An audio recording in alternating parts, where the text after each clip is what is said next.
The truth. Anxiety equals awakening, according to Alan Watts. There's a moment, usually in the quiet, late at night, when everything else has gone still. When anxiety creeps in like a whisper that turns into a scream, your chest tightens, your thoughts spiral. You wonder, what's wrong with me? But what if I told you that this moment, this panic, this unbearable pressure is not a failure of your mental state, but a signal of awakening? Not a breakdown, but a breakthrough in disguise. That's exactly what Alan Watts, the legendary philosopher of Eastern wisdom and Western clarity, believed. He didn't see anxiety as something to be cured or avoided, but as a spiritual alarm clock. And if we listen closely, it's telling us something profound about who we are, what we fear, and what we've forgotten. Watts explained that anxiety is not just a psychological misfire. It's the symptom of a society that has taught us to believe a lie about the self. From birth, we're conditioned to see ourselves as separate from the world. We are told that we are isolated egos in a hostile universe, that we must conquer our environment, master our emotions, and build identities strong enough to survive the chaos of existence. But that illusion that we are separate is the root of the anxiety we feel. Watts said that deep down we know it's false. We know that we are not separate from life, but expressions of it. That we are not isolated islands, but waves on the ocean of being. And when that illusion of separation starts to crack, anxiety rushes in, not as a malfunction, but as a revelation. Click subscribe to this channel to get more profound insights. Think about it. Anxiety often comes in those moments when your identity is threatened, when the job you built your life around starts crumbling, when a relationship ends, when you question the path you're on. That panic isn't just fear, it's the ego screaming as it begins to dissolve. Watts argued that anxiety is what we feel when the self we've constructed begins to collapse under the truth that we are much more and much less than we think. We're not the story we tell ourselves. We're not the name, the job, the role. We are the awareness behind all of that. And that realization is terrifying, but it's also liberating. So, what if you stopped resisting anxiety and started listening to it? What if you treated it not as a dysfunction, but as an invitation? Watts said anxiety is like the rumble before the earthquake, not the disaster itself, but the sign that something deeper is shifting. It's the body's way of telling you that the current version of yourself is too small for the truth that's trying to emerge. And yeah, that's uncomfortable because we've been trained to cling to certainty, to security, to identity. But awakening requires the opposite. It requires surrender. That's why Watts often compared anxiety to standing on the edge of a cliff. You're terrified to fall, and yet there's a strange part of you that wants to leap, not to die, but to be free, to dissolve into something larger than yourself, to let go of the illusion of control and finally flow with the river of reality. But most of us step back. We numb it, we distract ourselves, we call it a disorder, and in doing so, we miss the point, we miss the message. Because here's the paradox. The more you resist anxiety, the more power it has over you. The more you fight it, the more it fights back. But when you stop resisting, when you sit with it, breathe into it, and ask what it's trying to show you, it starts to transform. It becomes a teacher, a compass, a doorway.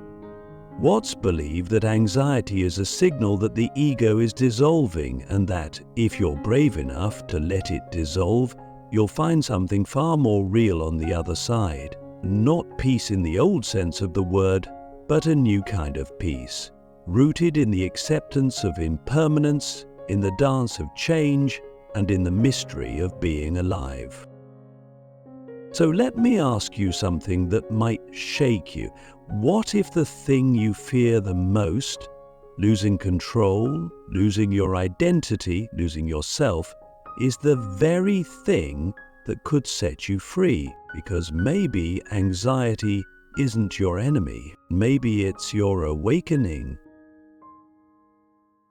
The illusion of control, why letting go is the only way through anxiety. Most of us live with a subtle, clawing belief that if we just try hard enough, plan better, think more, or control every variable, we can finally feel safe. That we can eliminate uncertainty and, with it, eliminate anxiety. But Alan Watts saw right through this illusion. He called it the great hoax of modern consciousness, the idea that we can think our way to peace, that control is the antidote to fear. In reality, he argued, it's the obsession with control that causes anxiety. The more we try to control life, the more we disconnect from it. The more we grip, the more we panic. And the only way out is the one path we're most afraid to take, letting go. Now that might sound strange, even irresponsible. Let go? In a world that rewards control, predictability, and order, in a society that tells you to plan your future, manage your brand, track your metrics, and optimize every waking second, letting go sounds like failure. But Watts saw it differently. He believed letting go wasn't about giving up. It was about waking up to the fact that life is not a problem to be solved, but a mystery to be lived, that underneath all our efforts to control the world is the deeper truth that we are the world. We are not separate from it. And when you stop trying to dominate life and instead begin to trust it, even in the middle of your fear, something incredible happens. The anxiety begins to dissolve, not because you fixed it, but because you no longer need to. Watts often used the metaphor of water. Water, he said, is soft, yielding, and always in motion. Try to grab it and it slips through your fingers, but let it flow and it carries you. Most of us approach anxiety like someone trying to dam up a river with their bare hands. We panic, we resist, we tighten, but the more we fight the current, the more exhausted we become. Letting go means floating, not because you know where the river leads, but because you've realized that fighting the river is the very thing that's drowning you. Anxiety in this view becomes a spiritual feedback loop. It's not there to punish you. It's there to show you viscerally, undeniably, that you're holding on too tightly, that you've placed your faith in something false, the illusion that you can master life by force. But life isn't a machine, it's a dance. And the dancer who tries to control every move loses the rhythm. The one who flows with it, who lets the music move through them, that's the one who becomes the dance itself. But how do we let go when everything inside us is screaming to hold on? That's the paradox Watts loved to explore. He would say that the very effort to let go is itself a form of control. You can't try to let go, you can only notice that you're holding on and then allow the grip to loosen by itself. It's like falling asleep. You can't will yourself to sleep, but you can stop resisting rest. You can create space. You can surrender to the moment, and slowly the body lets go. The mind follows. the anxiety eases. Not because you conquered it, but because you stopped feeding it. So here's a question for you, one that cuts deeper than it seems. Who would you be if you stopped trying to control everything? Really sit with that. What would your life feel like if you trusted it just a little more? If you allowed uncertainty to be your teacher, not your enemy? If you began to see every anxious moment not as a threat, but as an invitation, because what's believed something radical, that the moment you stop running from anxiety is the moment you begin to transcend it. You are not your thoughts. How anxiety exposes the false self. If there's one idea that Alan Watts returned to over and over again, it's this: you are not who you think you are. Not the voice in your head, not the stream of thoughts racing through your mind, not the worried narrator that constantly projects disaster, replays mistakes, and imagines every possible future in high definition. That voice, the one we often identify as me, is not the self.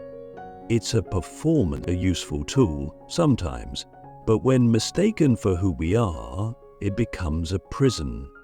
And anxiety, what's believed, is what happens when that false self starts to crack under pressure. Anxiety isn't just fear, it's the friction between what you truly are and what you've been pretending to be.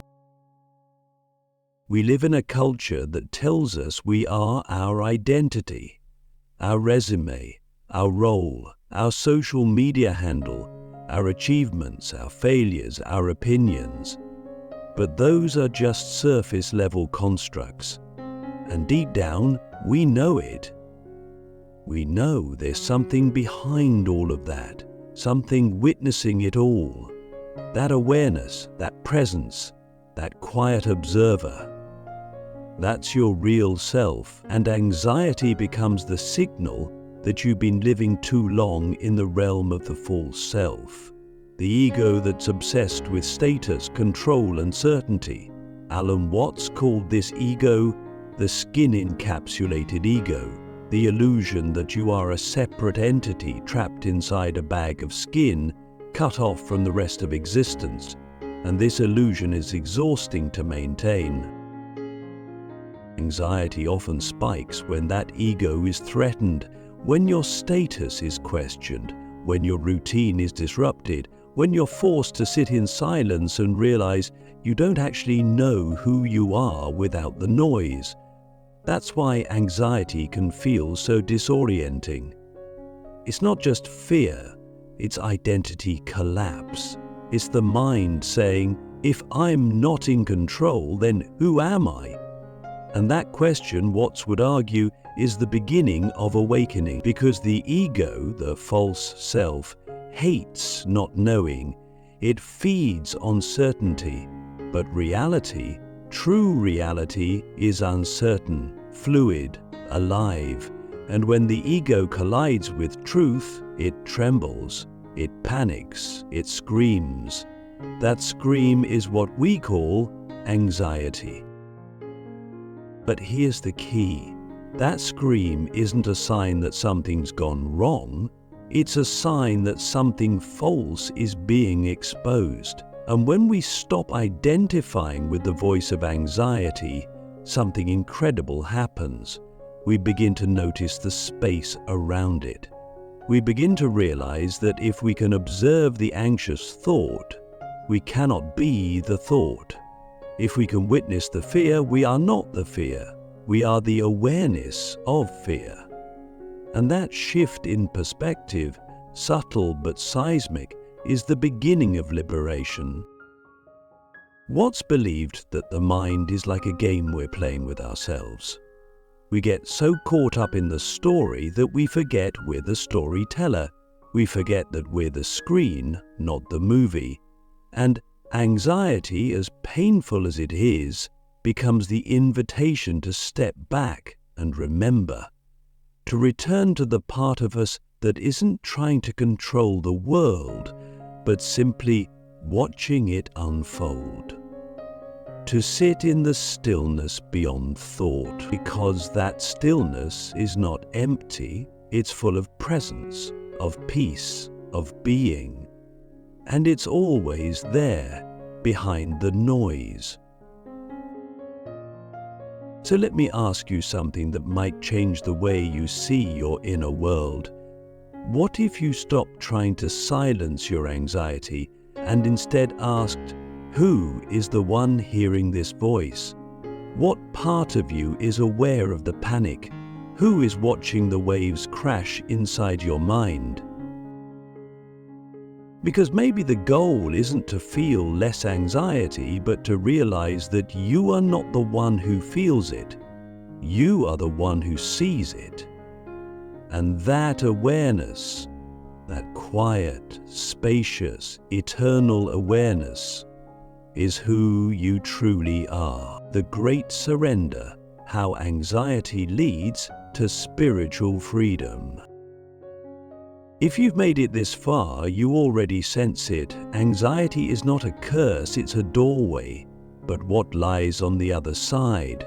According to Alan Watts, if we follow anxiety to its roots, if we stop resisting and start listening, we arrive at the most unexpected destination: freedom.